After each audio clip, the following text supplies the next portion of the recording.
Hello बच्चों, क्या हाल है? सब बढ़िया? अच्छे ही होंगे सभी लोग। तो आज शुरू करते हैं एक्सरसाइज 6.2 क्लास 9th की मैथमेटिक्स। ठीक है, एक्सरसाइज 6.2 का क्वेश्चन नंबर 1 मैंने इसके प्रीवियस वीडियो में कराया था और इस वीडियो में मैं क्वेश्चन नंबर 2 कराऊंगा, जो कि क्वेश्चन नंबर 2 ये आपके बोर्ड पे गिवन है। देख लिया जाए क्वेश्चन नंबर 2 में क्या कह रहा है। In figure 6.29 if AB parallel to CD or CD parallel to EF and Y is to Z is equal to 3:7 to find X। देखिए ये लाइन AB CD EF ये सभी पैरेलल हैं। AB CD के पैरेलल है और CD जो है वो EF के पैरेलल है। तो जाहिर है कि AB जो है वो EF के भी पैरेलल होगा, क्योंकि पैरेलल्स जो अगर ये इसके पैरेलल है और ये इसके पैरेलल है तो ऑब्वियस है कि ये इसके पैरेलल भी होगा। ठीक है, ये तो थ्योरम भी है, थ्योरम 6.2 या 6.7 ऐसे ही कुछ है थ्योरम। ठीक है, तो मेरे कहने का मतलब ये है कि आपको x की वैल्यू फाइंड आउट करनी है, सिर्फ y और z की वैल्यू फाइंड आउट नहीं करनी है। तो स्टार्ट करते हैं सॉल्यूशन, लेकिन स्टार्ट करने से पहले मेरे वीडियोस को लाइक और सब्सक्राइब करना ना भूलें। Thank you. चलिए देखते हैं ये क्वेश्चन कैसे करेंगे। देखिए सबसे पहली चीज़ कि ये जो a B C D E f है और ये मान लेते हैं ये ट्रांसवर्सल है लाइन एल। ठीक है, जो इन तीनों लाइन को इंटरसेक्ट कर रही है। ठीक है, एट डिस्टिंक्ट पॉइंट्स, अलग अलग पॉइंट्स पे। ठीक है, तो अब देखिए यहाँ पे अगर देखा जाए, अगर ए बी और सी डी की बात करें, इसकी ए बी और सी डी की बात करें, तो ये जो लाइन इंटरसेक्ट कर रही है एल, ठीक है, ए बी और सी डी की बात करें, तो ये x जो है और y, ये क्या होंगे? x और y ये को इंटीरियर होंगे, आपस में क्या होंगे? को इंटीरियर होंगे। और को इंटीरियर का जो सम होता है वो 180 होता है। तो हम सबसे पहले इनको लिख लेंगे। ठीक है, लेकिन उसके भी पहले हमको लिखना होगा कि क्या क्या चीजें गिवन है क्वेश्चंस में। ठीक है, तो देखिए लिखते हैं क्या क्या चीजें गिवन है आपके क्वेश्चंस में। ठीक है, गिवन है a B parallel to C D and c d parallel to E f और y इज टू जेड आपका 3:7 है। तो इसको हम 3:7 3u:7u हम ये मान लेते हैं। ठीक है, क्लियर है? और अब देखिए एक एक करके हम समझते हैं। सबसे पहली चीज़ ए बी और सी डी जब पैरेलल लाइन है तो यहाँ पे क्या लिखेंगे कि A B parallel to C D. ठीक है, therefore x plus y is equal to 180 degree. क्यों? क्योंकि ये क्या है?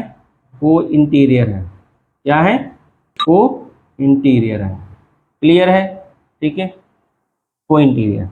पहला इक्वेशन ये हो गया, ये फर्स्ट इक्वेशन हो गया। ठीक, सेकेंड इक्वेशन अब यहाँ से देख लें कि ए बी को हम ई एफ के पैरेलल दिखा सकते हैं and A B parallel to E F also. ठीक है, फ्रॉम द क्वेश्चन से देखिए कि ए बी सी डी के पैरेलल है, सी डी ई एफ के पैरेलल है, तो ए बी ई एफ के भी पैरेलल होगा। ठीक, तो अब आप देखें यहां पे है ए बी और यहां पे है ई एफ, ये आपका ए बी और ये आपका ई एफ, और ये लाइन ट्रांसवर्सल ऐसे कट कर रही है। यहाँ पे अगर x है, ये x है ही यहाँ पे, और यहाँ पे क्या दिया है? ये है आपका z। तो बताइए ये दोनों अल्टरनेट हैं कि नहीं है? इंटीरियर अल्टरनेट है। क्यों? क्योंकि देखिए ट्रांसवर्सल के एक साइड इधर इंटीरियर और ये भी ट्रांसवर्सल के दूसरे साइड बॉटम में इंटीरियर। ठीक है, ये दोनों x और z आपस में इक्वल होंगे। क्यों इक्वल होंगे? क्योंकि ये इंटीरियर अल्टरनेट है। तो हम क्या लिखेंगे? x is equal to z, x is equal to z। क्यों? बिकॉज ये इंटीरियर अल्टरनेट है। क्या है, इंटीरियर अल्टरनेट है। क्लियर है यहाँ तक? चलिए अब हमें करना क्या होगा, इक्वेशन फर्स्ट की हेल्प से इक्वेशन ये हम ले लेते हैं, इसको इक्वेशन नंबर 2। ठीक, अब x इक्वल टू जेड जो आया हुआ है वो अगर इक्वेशन नंबर 1 में x के प्लेस पे हम z रख दें तो कोई दिक्कत नहीं, कोई दिक्कत नहीं है, क्योंकि x इक्वल टू जेड हम यहाँ पे पहले से प्रूव कर चुके हैं। तो x के प्लेस में हम z रख सकते हैं। तो हम क्या लिखेंगे यहाँ पे, from equation first we get x plus y is equal to 180 degree. तो x की जगह पे हम z भी रख सकते हैं, z plus y is equal to 180 degree. अब देखिए यहाँ पे कि z क्या है 7u और y क्या है 3u। ये 3:7 का रेशियो दिया हुआ था, तो जब रेशियो में दिया रहे तो वो हमेशा उसके साथ कोई ना कोई कोफिशिएंट उसमें हम ऐड कर लेते हैं। तो यहाँ पे कोफिशिएंट u हो गया और यहाँ पे भी u हो गया। ठीक है, ये ऐसा करना ज़रूरी होता है। ठीक है, क्योंकि डायरेक्टली आप 3 और 7 रखोगे तो आपका सॉल्यूशन गलत हो जाएगा। ठीक है, z के प्लेस पे कौन आ रहा है 7u, यहाँ पे क्या रखोगे आप 7u। y के प्लेस पे कौन आ रहा है 3u, यहाँ पे क्या रखोगे आप 3u is equal to 180 degree. चलिए अब इसके आगे देखते हैं, यहाँ पे 7u प्लस 3u कितने u हो जाएंगे 10u, 10u is equal to 180 degree. तो u इज इक्वल टू क्या हो जाएगा 180 degree upon 10 that is 18 degree. ये u की वैल्यू आ गई। अब x इज इक्वल टू था क्या, ये देखिए x is equal to z और z के प्लेस पे क्या है 7u, इसका मतलब x भी 7u होगा। x is equal to z is equal to 7u, तो 7 मल्टीप्लाई बाई 18, तो ये क्या हो जाएगा 126 डिग्री। ये आपका आंसर आ जाएगा। क्लियर है? ठीक, x is equal to z is equal to 7u, 7 multiply by 18, आप 7 8 जा 56, 6 कैरी 5, 7 1 जा 7 और 5 12, तो 126 आपका आंसर आ जाएगा। और यही आपको निकालना था, x की वैल्यू ही आपको फाइंड आउट करनी थी। ठीक है, clear? Question number 2 completed. Now question, तो देखिए ये है क्वेश्चन नंबर 3। ठीक है, इस क्वेश्चन को कैसे सॉल्व करेंगे देख लेते हैं। सबसे पहले फिगर 6.30, तो ये फिगर है 6.30, ये फिगर है। ठीक है 6.30। इस फिगर में क्या क्या चीजें गिवन है देख लीजिए। पहले क्वेश्चन में if A B parallel to C D, यानी ये जो ए बी है वो सी डी के क्या है पैरेलल है, यानी ये लाइन इस लाइन के क्या है पैरेलल है। ठीक है, E F perpendicular to C D, ये जो ई एफ है ई एफ ये सी डी पे परपेंडिकुलर है। क्या है परपेंडिकुलर है। तो ऑब्वियस है कि जब ये परपेंडिकुलर है और ये पैरेलल लाइन है तो ये जब परपेंडिकुलर है तो इस पे भी ये परपेंडिकुलर ही होगा, यानी वो ए बी पर भी परपेंडिकुलर होगा। ठीक, कोई बात नहीं। आगे क्या दिया है, angle G E D, angle G E D, ये पूरा एंगल यहां से यहां तक ये आपका है 126। ठीक है, फाइंड एंगल ए जी ई, ये वाला एंगल फाइंड आउट करना है। देखिए साफ साफ दिख रहा है आपको, यहाँ पे देखें कि ये दो लाइन है ए बी और सी डी पैरेलल है, और ये जो जी ई है जी ई, ठीक, यहाँ पे ये पूरा आपका 126 हो गया। तो ये जो ए जी ई होगा, ए जी ई, ये आपस में क्या होंगे इंटीरियर अल्टरनेट होंगे। तो ये भी ए जी ई की वैल्यू क्या आ जाएगी 126। तो हम क्या लिखेंगे यहाँ पे, हम लिखेंगे यहाँ पे दोनों को इंटीरियर अल्टरनेट। ठीक है, तो चलिए सॉल्यूशन देख लेते हैं क्या होता है। ठीक है, सबसे पहले हम लिखेंगे क्या कि गिवन, क्या गिवन है कि A B parallel to C D and E F perpendicular to C D. Perpendicular का मतलब होता है 90 डिग्री, ठीक है। और angle G E D 126, angle G E D 126 degree, ठीक। फ्रॉम फिगर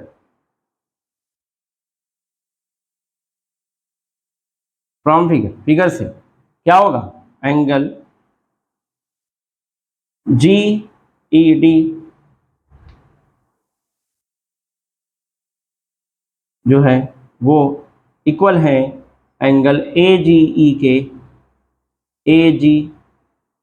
के, और इसीलिए ये है 126 डिग्री, बिकॉज इंटीरियर अल्टरनेट, ठीक। क्लियर है, एक निकल गया। दूसरा है जी ई एफ, ये वाला एंगल। तो आप देखें कि जी ई डी जो है, एंगल जी ई डी ये जो है, ये टोटल है 126। अब एंगल जी ई डी में देखिए, जी ई डी में देखें दो एंगल है, एक है एंगल जी ई एफ और एक एंगल एफ ई डी। तो इसको हम दो पार्ट में स्प्लिट कर सकते हैं, angle G E F plus angle F E D, angle F E D is equal to 126। अब एफ ई डी की जगह पे हम क्या लिख सकते हैं, 90। क्यों, क्योंकि एफ ई सी डी पे क्या है, परपेंडिकुलर है। एफ ई डी ये 90 डिग्री है, क्यों, बिकॉज यहां पे एफ डी या F E perpendicular to C D, इसलिए, ठीक। अब ये 90 उधर जाएगा तो सब्ट्रैक्ट हो जाएगा 126 में से, 90 सब्ट्रैक्ट होगा तो क्या आ जाएगा बच्चों, इधर आएगा एंगल जी ई एफ। तो angle G E F is equal to 126 में से 90 जाएगा तो आपका सब्ट्रैक्ट होकर के कितनी वैल्यू आ जाएगी, 36। Is that clear, okay. ये हो गया आपका नेक्स्ट आंसर, ठीक। और ये था आपका सेकेंड वाला आंसर, अरे फर्स्ट वाला आंसर, ठीक। दो चीजें हो गई, ए जी ई भी निकल गया, जी ई एफ भी निकल गया। अब एफ जी ई निकालना है, एफ जी ई, अब ये वाला एंगल निकालना है जी, ठीक है। उसको भी देख लेते हैं। देखिए ए जी एफ ये आपका स्ट्रेट एंगल है, ठीक है, और इनमें दो एंगल आएंगे, ए जी ई और एफ जी ई, दो पार्ट आ रहे हैं और दोनों लीनियर पेयर है। और इसको ये हमको पहले से पता है कि ए जी ई जो है 126 है, तो जाहिर है कि ये कितना होगा, 180 में से सब्ट्रैक्ट कर लें, ठीक है, लीनियर पेयर है तो, ठीक। चलिए अब हम यहाँ से इसको इरेज कर देते हैं और थर्ड वाले को प्रूफ कर देते हैं। Angle A G F is equal to 180, straight angle, straight angle, ठीक। और ए जी ई के दो पार्ट स्प्लिट कर दें, इनको दो पार्ट में स्प्लिट कर दिया जाए, ए जी ई में और एंगल एफ जी ई में, एफ जी ई में, और इज इक्वल टू 180, ठीक। अब यहाँ पे ए जी ई की वैल्यू हमको पहले से पता है, अभी हमने प्रूफ किया है ना, यहाँ पे ए जी ई प्रूफ किया था सबसे पहले 126। Sorry for the background sound, ठीक है, ये होता रहता है कभी कभी। F G E is equal to 180 degree, अब क्या करें भाई, कुल्फी वाले हैं, बेच रहे हैं, तो अब क्या किया जाए। उनकी आवाज़ ही इतनी तेज़ है तो कुछ कहा नहीं आ सकता है।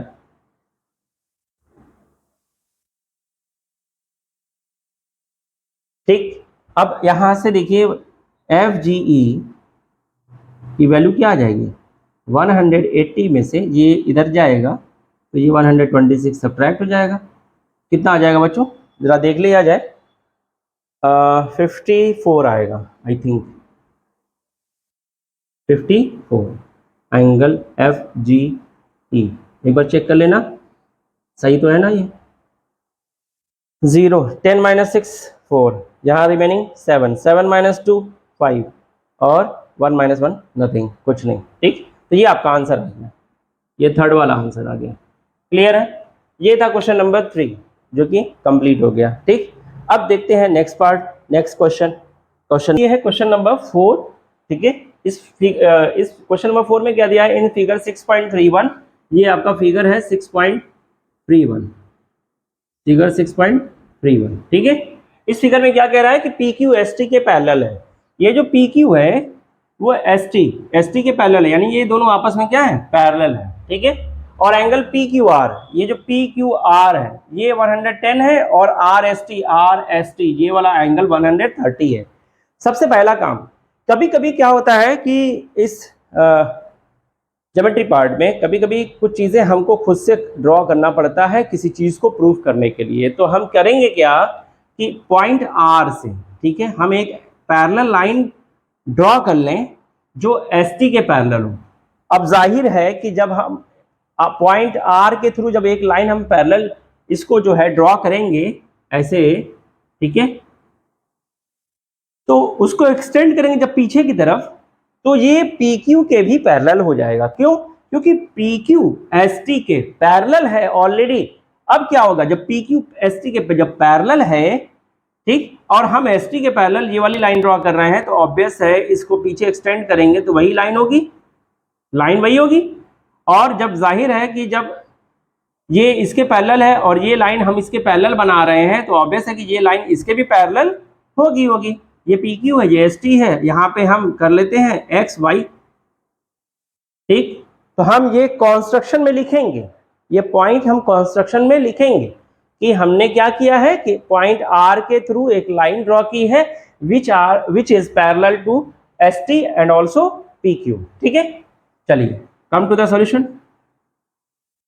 सबसे पहली चीज, गिवन क्या क्या है बच्चों, फिर से बताओ क्या क्या गिवन है। PQ पैरेलल टू ST और angle PQR is equal to है आपका 110, एंड एक और एंगल दिया हुआ है एंगल RST 130 डिग्री। तो फाइंड करना है आपको एंगल QRS। ठीक है, एंगल QRS ये एंगल है, ये वाला एंगल। ठीक है, क्वेश्चन मार्क लगा दिया इसीलिए मैंने कि ये समझ में आ जाए कि कौन सा एंगल आपको निकालना है। ठीक है, चलिए अब हम यहाँ पे कॉन्स्ट्रक्शन में लिखेंगे, कॉन्स्ट्रक्शन में लिखेंगे क्योंकि ये क्वेश्चन में गिवन तो है नहीं, ये तो हम अलग से कॉन्स्ट्रक्ट कर रहे हैं, इसलिए हम लिखना पड़ेगा कि लाइन ड्रॉ अ लाइन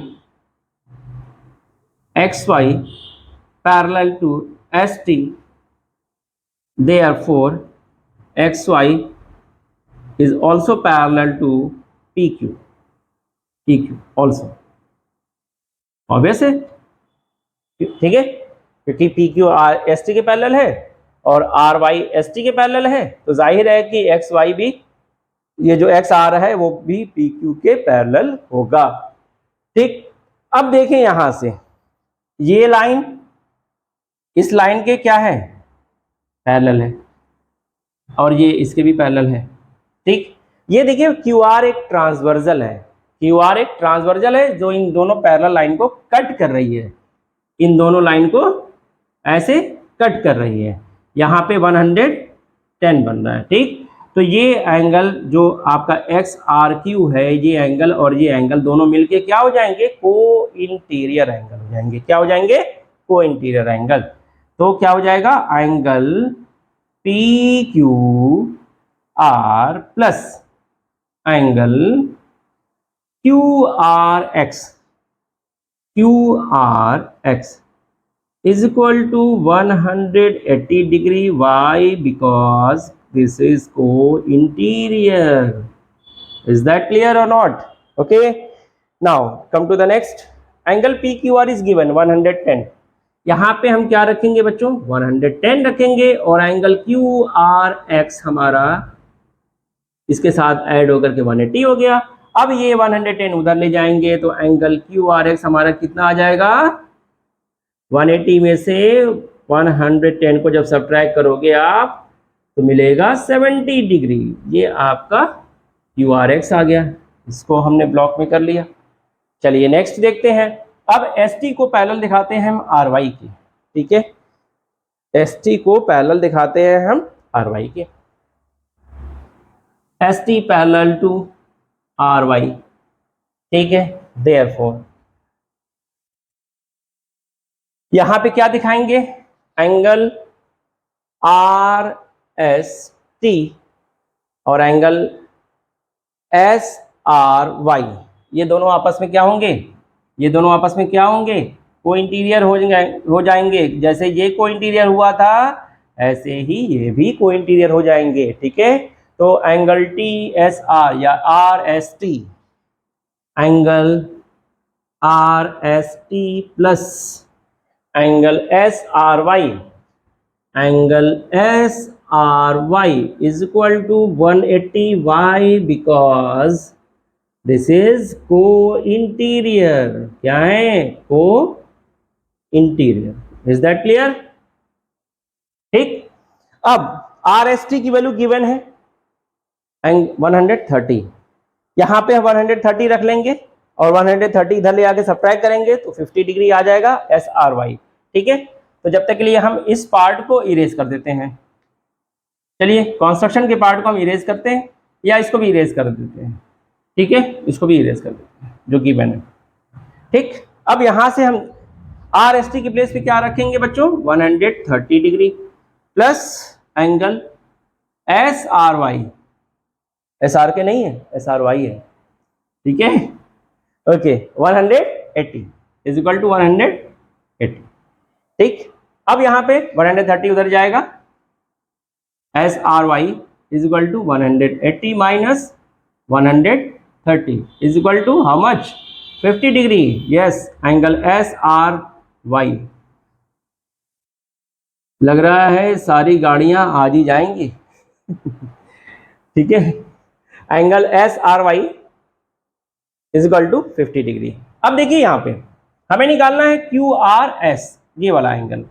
हमें ये एंगल निकल गया, ये एंगल निकल गया, ये एंगल निकालना है। ये पूरा एंगल है आपका स्ट्रेट एंगल, तो अब बहुत आसान है निकालना। चलिए इसको भी, ठीक। चलिए अब यहां पे देखें हम क्या लिखेंगे, इस एंगल को लिखेंगे QRX, angle QRX plus QRX, ठीक। और इस एंगल को QRS plus angle QRS plus angle SRY, angle SRY is equal to 180 because straight angle, क्या है, स्ट्रेट एंगल है, इसलिए। क्लियर है? चलिए QRX हमने कितना निकाला था, QRX 70 डिग्री निकाला था। QRX यहाँ पे हम रख लें 70 प्लस QRS, यही तो निकालना है, तो इसको हमें निकालना है QRS प्लस SRY। SRY हमने 50 निकाला था, यहाँ पे रख लें 50, ये हो जाएगा आपका 180। अब इन दोनों का कर लें सम, 70 और 50 कितना हो जाएगा, 120 plus angle QRS is equal to 180 degree. अब इस 120 को ले आकर के उधर ले जाएंगे और सब्ट्रैक्ट कर लेंगे, एंगल QRS हो जाएगा 180 माइनस 120, दैट इज 160 डिग्री। तो ये हमारा आंसर आ गया, QRS is equal to 60 degree. ठीक है, चलिए अब नेक्स्ट पार्ट देखते हैं, next question, question number 5। Hello बच्चों, तो देखिए ये है क्वेश्चन नंबर 5। ठीक है, अब इसको कैसे सॉल्व करेंगे, सबसे पहले चीज की फिगर देख लें कि फिगर है ये 6.32, फिगर है 6.32। ठीक है, ये फिगर है 6.32। अब कह रहा है कि ए बी जो है ये लाइन सी डी के पैरेलल है, ये लाइन जो ए बी है वो सी डी के पैरेलल है। ठीक है, तो गिवन में हम लिख लेंगे ये कि A B parallel to C D. ठीक है, ये गिवन हो गया, क्लियर। और एंगल ए पी क्यू जो है वो 50 डिग्री है, ए पी क्यू 50 डिग्री है, और पी आर डी आपका 127 है। तो बच्चों सबसे पहली चीज ये देखें कि ए बी सी डी के पैरेलल है और पी क्यू जो है वो ट्रांसवर्सल होगी इस लाइन के लिए। तो जब पी क्यू ट्रांसवर्सल हो गई तो ये 50 जो है एक्स के बराबर हो जाएगा, क्योंकि इंटीरियर अल्टरनेट हो जाएगा। ठीक है, तो यहां से एक्स की वैल्यू 50 आ जाएगी। दूसरी चीज, अब देखें ए बी सी डी के पैरेलल तो है ही, अब हम ये पी आर जो है ये इसके लिए ट्रांसवर्सल हो जाएगा। तो ये जो पी आर डी है, एंगल पी आर डी 127, वो ए पी आर के बराबर होगा, एंगल ए पी आर के बराबर होगा, और ए पी आर में 50 और वाई दोनों इंक्लूडेड है। ठीक, तो इसका मतलब कि 50 प्लस वाई जो होगा वो 127 होगा। वहां से हमें वाई की वैल्यू मिल जाएगी, 127 में से 50 को सब्ट्रैक्ट कर लेंगे, हो जाएगा। बहुत ही ईजी क्वेश्चन है, बस क्या है कि आप लोग देख करके क्वेश्चन घबरा जाते हो। ठीक है, तो घबराना मत, बहुत ही ईजी है और सिंपल है। ठीक है, और मैं समझाऊंगा भी आपको बहुत अच्छे से। तो अब देखें A B parallel to C D है और P Q is a transversal. ठीक, तो क्या हो जाएगा, therefore angle A P Q is equal to, या ये कह लें कि ये जो x है P Q R, angle P Q R is equal to angle A P X, angle A P X. ठीक, ए पी क्यू। अब यहाँ पे देखें पी क्यू आर के प्लेस पे हम क्या रख लेंगे, x, और ए पी क्यू के प्लेस पे क्या हो जाएगा 50। तो ये हमारा क्या हो जाएगा 50 degree, x equal to 50 degree आ गया। क्यों, क्योंकि ये जो दोनों एंगल हैं ये क्या है, ये इंटीरियर अल्टरनेट है। क्या है, इंटीरियर अल्टरनेट, ये तो क्लियर है। ठीक, अब बात आती है एंगल ए पी आर, फिर से दिखाएंगे हम A B parallel to C D. ठीक, A B parallel to C D, तो P R D, angle P R D वो इक्वल है किसके, ए पी आर के, एंगल ए पी आर के। क्यों है, ये एंगल आपस में क्या है, इंटीरियर अल्टरनेट। क्या है, इंटीरियर अल्टरनेट। ठीक है बच्चों, समझ में आ रहा है। अब देखें यहाँ पे ए पी आर ये 50 प्लस वाई है, ये है आपका 50 प्लस वाई, और ये ए पी आर डी, ये P R D, angle P R D ये है आपका 127 डिग्री। तो अब बच्चों यहाँ से y की वैल्यू क्या आ जाएगी, 50 उधर सब्ट्रैक्ट कर दें, ले जा करके 127 में से 50 सब्ट्रैक्ट कर दें, कितना आ जाएगा बच्चों, चलिए सब्ट्रैक्ट करके देख लेते हैं। 127 में से 50 सब्ट्रैक्ट करते हैं तो 7 और ये 77, तो ये आ जाएगा आपका एंगल 77, y की वैल्यू आ गई 77 डिग्री, ये आपका आंसर आ गया। ठीक है, तो x की भी वैल्यू आ गई और y की भी वैल्यू आ गई, ये दोनों आंसर आपका आ गया, क्योंकि यही निकालना ही था x और y। ठीक, तो देखिए ये है क्वेश्चन नंबर 6। इस क्वेश्चन नंबर 6 में क्या दिया है देख लिया जाए।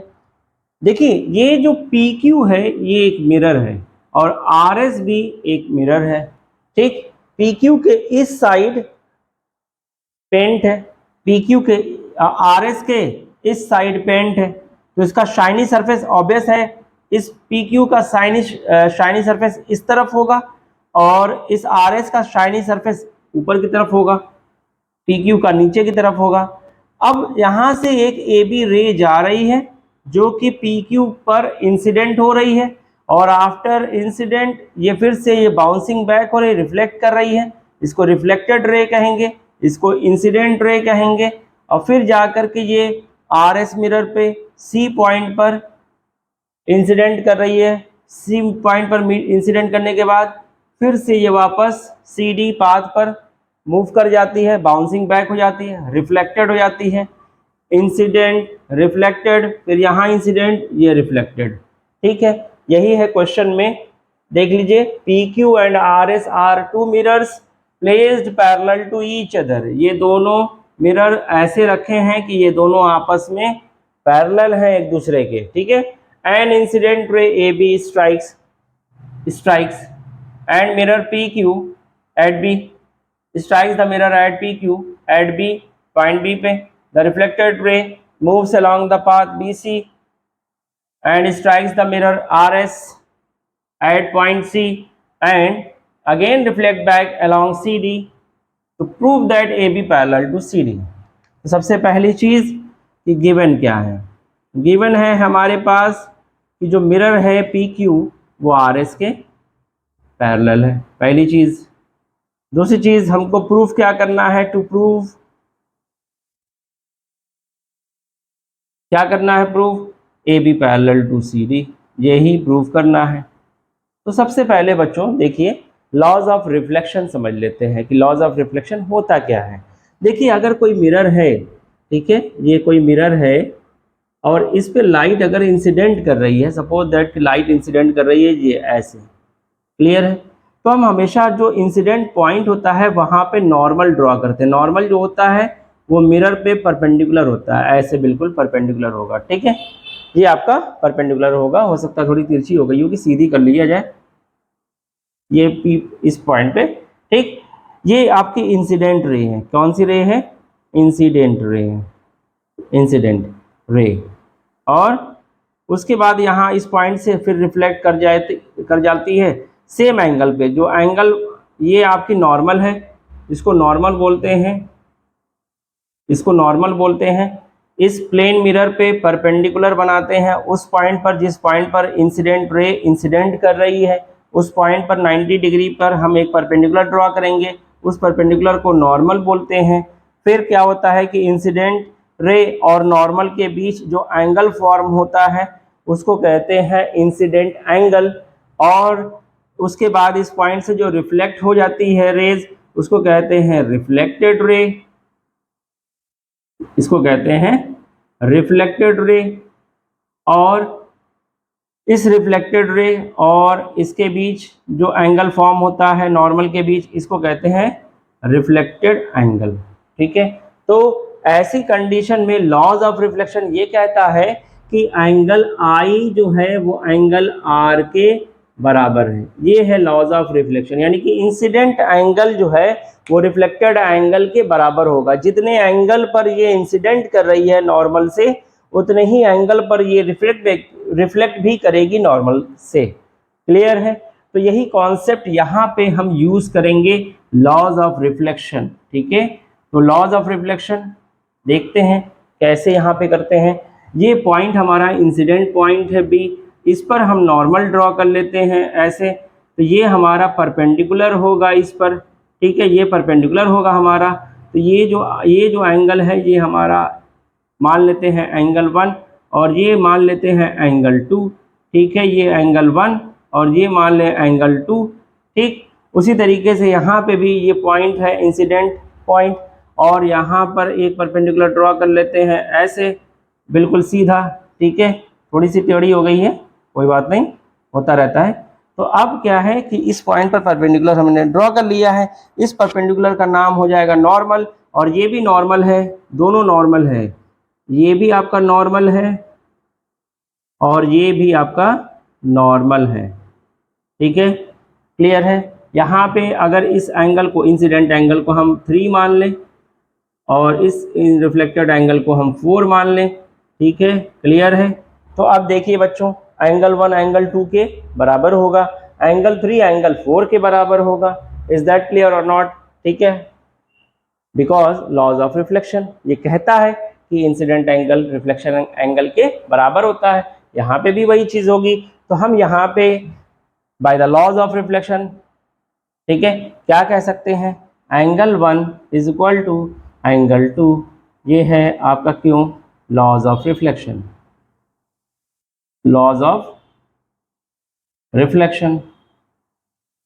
दूसरा एंगल 3 जो है वो एंगल 4 के इक्वल है, ये भी क्यों? Laws of reflection. क्लियर है? ठीक है, इसको हम इक्वेशन 1 मान लें, इसको हम इक्वेशन 2 मान लें। अभी और भी आगे देखिए क्या होता है कि देखिए एक चीज़ हम बता दें आपको, और वो ये कि याद करिए रेक्टेंगल कैसा होता है। रेक्टेंगल जो होता है, ये दोनों लाइन आपस में पैरेलल होती हैं और ये दोनों लाइन भी आपस में पैरेलल होती हैं, एक तरीके का पैरेललोग्राम होता है ना।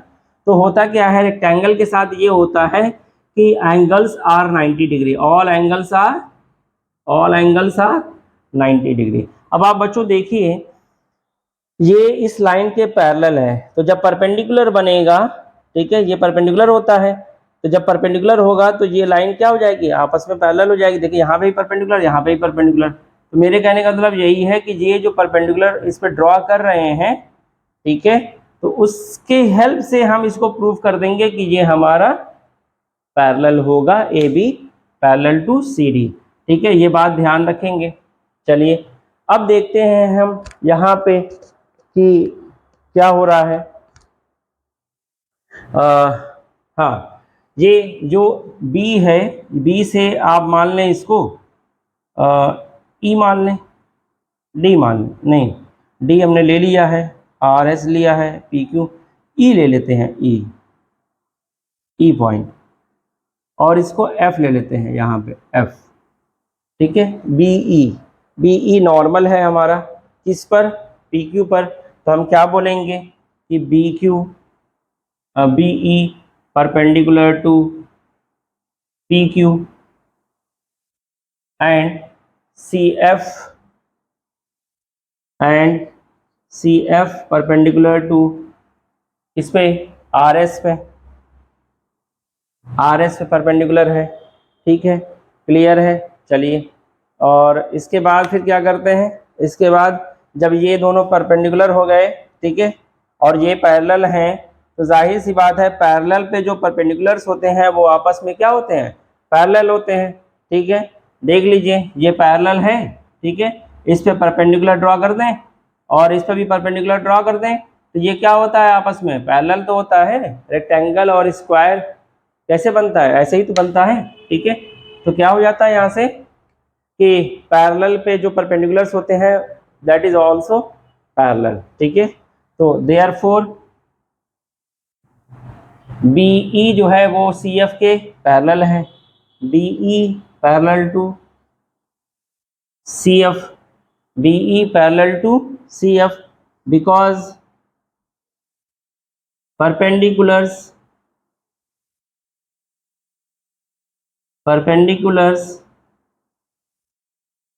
at parallel are also parallel. ठीक है, इसके बिहाफ पे हम कह सकते हैं। ठीक है, तो हमारा BE जो है वो CF पे, BE और CF आपस में क्या है? पैरेलल है। अब आप देखिए बच्चों कि BC जो है, BC ये ट्रांसवर्सल हो जाएगा BE एंड CF के लिए, तो हम क्या लिखेंगे कि BE क्या है, नहीं sorry BC is a transversal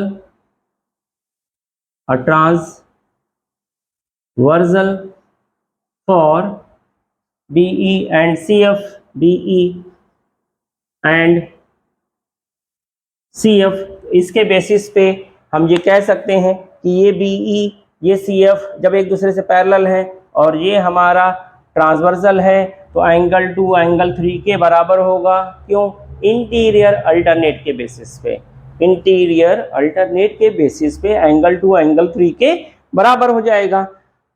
तो क्या हो जाएगा यहाँ पे? Therefore angle 2 is equal to angle 3। क्यों? क्योंकि ये इंटीरियर अल्टरनेट हो गया, इंटीरियर अल्टरनेट हो गया। इसको इक्वेशन हम 3rd मान लें।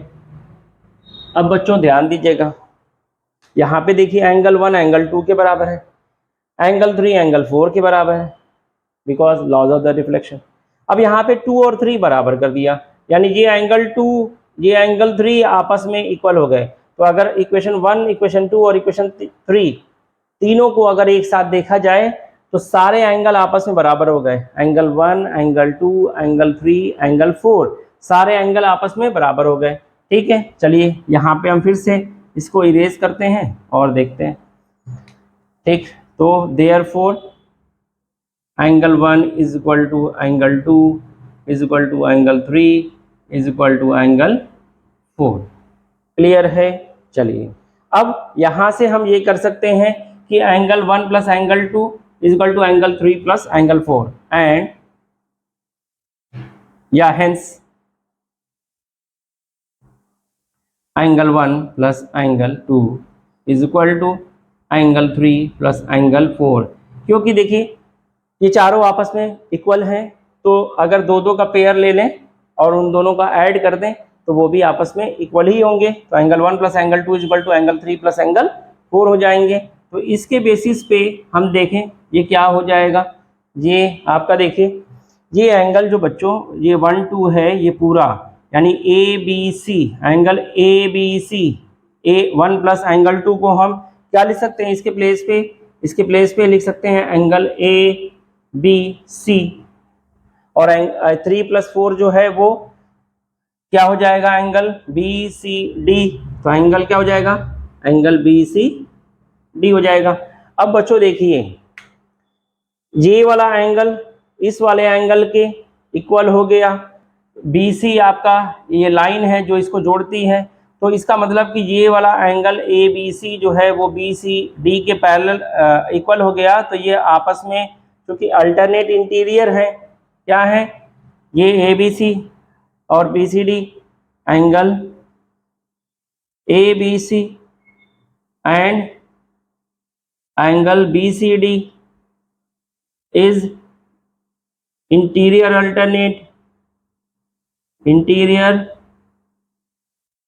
अल्टरनेट ठीक है, एंड ऑल्सो इक्वल। और इक्वल तभी होते हैं बच्चों जब ये ए बी सी डी के पैरेलल होगी, जब ये ए बी सी डी के जब पैरेलल होगी तो ये एंगल इस एंगल के बराबर हो जाएगा। ठीक है, ये जो बी सी है ये ट्रांसवर्सल हो जाएगा, इसलिए ये एंगल इस एंगल के इक्वल है, तो ये ट्रांसवर्सल ये आपका इंटीरियर एंगल हो जाएगा। ठीक है, अल्टरनेट इंटीरियर, तो अल्टरनेट इंटीरियर के अब चूंकि इक्वल भी है तो इसलिए जब इक्वल हो गया अल्टरनेट इंटीरियर एंगल तो जाहिर है कि ए बी सी डी के पैरेलल हो जाएगी। तो देयरफॉर यहां पे क्या करेंगे, लिखेंगे therefore A B parallel to C D. ये हमारा क्वेश्चन प्रूव्ड हो गया। ठीक है बच्चों, क्लियर है यहाँ तक? चलिए इसको क्लियर कर देते हैं ताकि कंफ्यूजन ना हो आपको। ठीक है, ये था इस एक्सरसाइज का लास्ट क्वेश्चन। ठीक है, तो हमारे वीडियोस को ज़्यादा से ज़्यादा लाइक और सब्सक्राइब करें और कोशिश करें ज़्यादा से ज़्यादा लोगों को शेयर करने की। और नेक्स्ट वीडियो में मिलते हैं नेक्स्ट एक्सरसाइज के साथ। Thank you so much.